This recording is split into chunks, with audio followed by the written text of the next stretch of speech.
Você que já apresentou por 2 anos o Roda Viva no começo, né? Quando ele tinha 2 anos, você entrou e ficou 2 anos. Ele tinha até menos.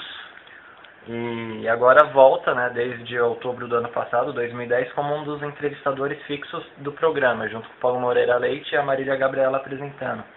Eu quero saber qual a preparação para entrevistar pessoas, podemos dizer assim, tão diferentes, né? Um dia você entrevista um político, um ex-ministro, um senador, e no outro está entrevistando um chefe de cozinha. Esse é o trabalho que eu pedi a Deus, né, do entrevistador fixo, porque quando você é o apresentador, você tem de controlar o programa inteiro, ver quem vai.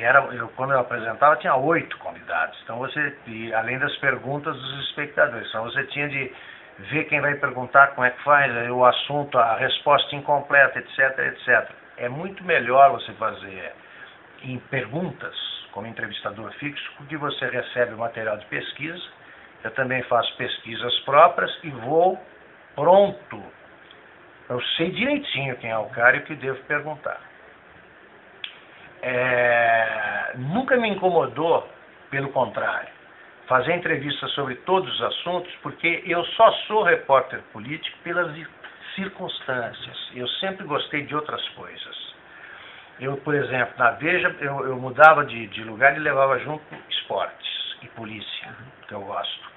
Eu gosto de fazer reportagem fora de política. É que eu vim para cá, os leitores já esperaram um blog político, porque eu tenho cara de jornalista político, mas eu gosto muito de coisas diversificadas, porque quando me perguntam qual é a qualidade imprescindível a um jornalista, eu digo, é a curiosidade. Tem que ser curioso como criança. E eu sou curioso. Se eu estou conversando com você diz assim, eu sou afinador de piano, eu imediatamente quero saber como é que é. Quero saber. Então vai um endocrinologista, eu não sei nem o que é isso, mas aí eu vou querer saber. Diabetes, vou querer saber. Esse escritor, vem o Aqualusa, não sei quem é. Aqualusa, aí vou saber. Vai pesquisar, né? Vai leia os livros, faço tudo isso até em respeito aos entrevistados. Até nisso, pela sua experiência já no jornalismo, Augusto, você sente que tem muitos jovens jornalistas que não têm essa vontade? Não fazem a menor ideia de quem se trata. Jornalismo. Não tem interesse nem de pesquisar, até mesmo com a internet. Nem de saber com quem vai conversar. O Paulo Altran falou para mim, pouco antes de morrer, ele falou, olha, tua profissão está piorando, viu, rapaz, porque antes não sabiam qual era a peça que eu estava fazendo. Depois não sabiam o que eu fazia. Agora não sabe quem eu sou. Desse jeito ele falou. E é verdade. O gostar de tudo, a melhor experiência que eu tive para me preparar para esse trabalho que eu faço agora foi na Bandeirantes, porque era em 78, eu fiz um programa chamado de Informação, que durava 1 hora, era ao vivo, era você entrevistado. E eu não tinha experiência nenhuma, né? E experiência de comício, eu já fiz comício, é a que mais te prepara para improviso. Você não pode errar, né? Não tem roteiro, não dá para decorar. Aí aconteciam coisas fantásticas. Eu era dirigido pelo Roberto de Oliveira, que criou o Roda Viva, e eu chegava, ele dizia, semana é o Paulo Brossard. Isso aconteceu. Eu cheguei e disse, olha, é a Elis Regina. Eu falei, ô Roberto, o que existe em comum? Os dois são gaúchos. Aí, doutor, você se prepara para tudo. Haja improviso, hein? Haja improviso. Então eu aprendi a improvisar. Não é legal improvisar. Na cultura a gente não improvisa. Mas a Bandeirantes fez com que eu soubesse me virar, né? Justamente agora, na fase atual do Roda Viva, você que está como um dos integrantes fixos do programa, você tem ali as informações de bastidores e tal, você sabe, eu já soube de algum entrevistado que não aceitou participar do programa porque, não, tem Augusto Nunes... Não. Isso não. Se houve... Não chegou a mim. Eu acredito que não, vou por um motivo muito simples, sabe? Eles topam qualquer negócio. Os caras que poderiam dizer isso não dizem nada a ninguém. Aconteceu um incidente uma vez no Estadão que me deixou preparado para uma eventualidade dessas. Estava lá o Hélio Bicudo subindo, ele estava esperando o elevador, e o Lenildo Tabosa Pessoa estava subindo. Um de extrema direita e o outro militante do PT. O Lenildo, que era de direito, quando entrou o Hélio Bicudo no segundo andar, ele falou assim, Boa tarde. Foi inclusive vice-prefeito da cidade, Hélio Bicudo, na gestão. O Hélio Bicudo virou para ele e falou assim: eu não cumprimento filho da puta. A resposta do Lenilton: eu cumprimento. Sensacional. Imagine o seguinte: se um dia o Lula, com quem eu já conversei 1 milhão de vezes, não me estender a mão, mas não tenha dúvida de que ele vai ouvir o seguinte: mas você cumprimenta o Collor, você acha que eu te fiz alguma coisa mais grave? O Zé Dirceu, quando foi contratado pelo Jornal do Brasil, eu falei: olha, isso é um encontro meio constrangedor, porque eu vou continuar escrevendo sobre ele. Sabe o que ele me disse a primeira vez que eu topei com ele, depois de tudo que eu escrevi? Ele falou: oi, chefe. Quando ele foi agora para ser entrevistado no Roda Viva, chegou e me cumprimentou. Normalmente, eu também não nego cumprimento a ninguém. Agora, se o sujeito vem e diz não vai por minha causa, é porque ele está com medo de pergunta. Indo para a última sessão dessa entrevista, Augusto, vamos aqui na sessão chamada Pequena Imprensa. Você e suas irmãs adquiriram o jornal, o nosso jornal de Taquaritinga, inclusive o jornal que no começo da entrevista você citou que foi seu primeiro passo para a carreira jornalística. Uma coisa que eu reparo, acho que muita gente repara também, que é comum ouvir nos cursos de jornalismo: fulano tem tal opinião porque está em tal veículo da grande imprensa, por isso que ele tem essa opinião, por isso que ele age assim. Se ele soubesse como é trabalhar em um jornal de menor expressão, ele teria outro modo de ver as coisas, o mundo. Você sente que muita gente te critica nessa parte sem saber esse lado?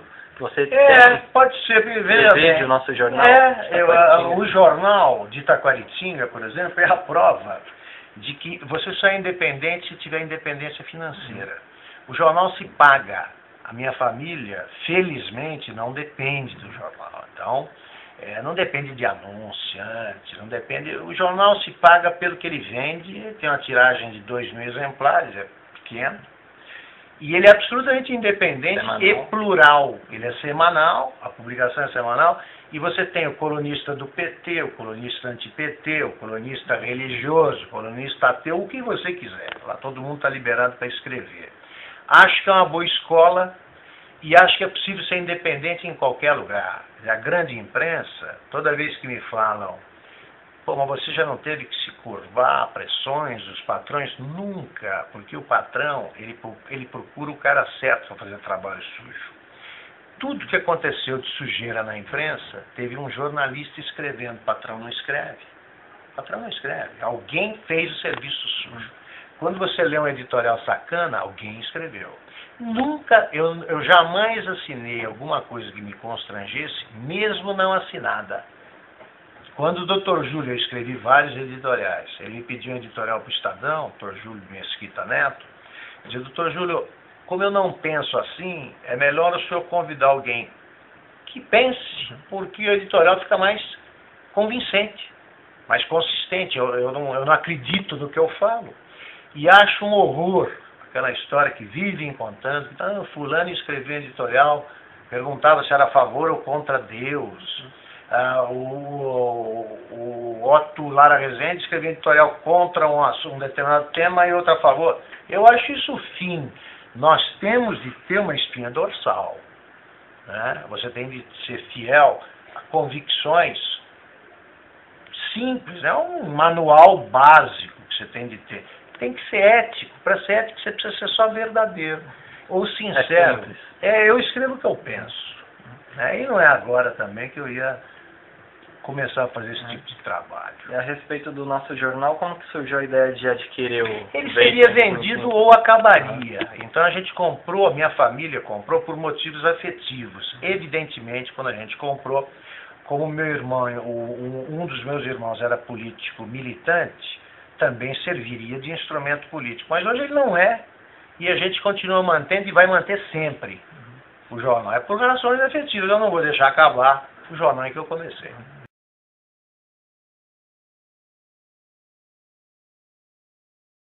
E qual a análise que você faz entre o leitor do nosso jornal, provavelmente a maioria de Taquaritinga ali da região, com os leitores internautas que te acompanham na Veja? Lá é muito mais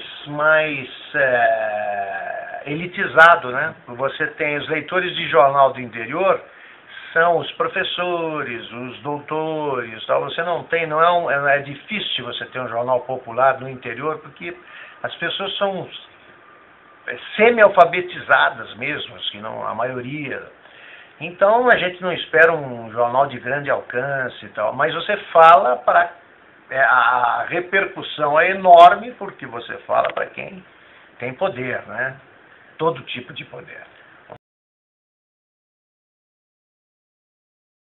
O que mudou do garoto de Taquaritinga, que começou a escrever no nosso jornal, para o Augusto Nunes de hoje, colunista da Veja e considerado pela Fundação Getúlio Vargas um dos 6 mais influentes jornalistas do Brasil? Eu aprendi também, por isso eu me dou muito bem com os jornalistas, meus amigos, eu aprendi muito cedo, por força das circunstâncias, a não achar que eu era o príncipe, o campeão e tal, porque vou te dizer as circunstâncias. Eu nasci, meu pai era prefeito, então a tendência, sou da família real. O primeiro comício de um adversário que eu fui assistir, também por coincidência, eu ouvi a seguinte frase: o Adail é ladrão. Aí meu pai me disse o seguinte, ó, a vida inteira ele falou isso pra gente. O poder, ó, neste ano aqui a gente vai ganhar todos os presentes no Natal, e se perder a eleição, no Natal seguinte não vem nada. E era realmente assim. Então eu vivia. Meu pai ganhou 4 eleições, perdeu outras tantas, não importa que ele apoiasse o candidato era ele, perdeu. Então eu aprendi muito cedo quem é que me trata como pessoa jurídica ou como pessoa física. Quando eu fui para os jornais, eu nunca fiquei deslumbrado com o poder, porque eu ia para Taquaritinga e lá eu era o terceiro filho do Adail, não tinha a menor importância. E segundo eu ia jogar futebol, se eu estivesse mal, era substituído pelo caminhoneiro, que era o técnico e ponto. E ninguém dava a menor bola para perguntar como é que era a Veja ou como é que era o programa na Bandeirantes. Então nunca fui deslumbrado. Eu continuo achando o jornalismo absolutamente encantador. Se eu conheci o mundo por causa dessa profissão como pessoa jurídica, sozinho, se eu fosse pessoa física não teria dinheiro para isso. As experiências que eu vivi. Então, eu acho uma profissão nobilíssima. E fiquei feliz quando eu soube que a minha filha queria fazer jornalismo. Uma é bailarina, a outra resolveu fazer jornalismo, eu nem tentei. Claro que você acaba influenciando pela presença, mas eu nunca tentei. E nem entrei naquela de, não vai ser jornalista, que bobagem, eu adoro a profissão. Mas também não fiquei falando que eu gostaria que fosse. E sou tão exigente com ela quanto com qualquer jornalista. E ela é muito boa. Branca Nunes é boa jornalista.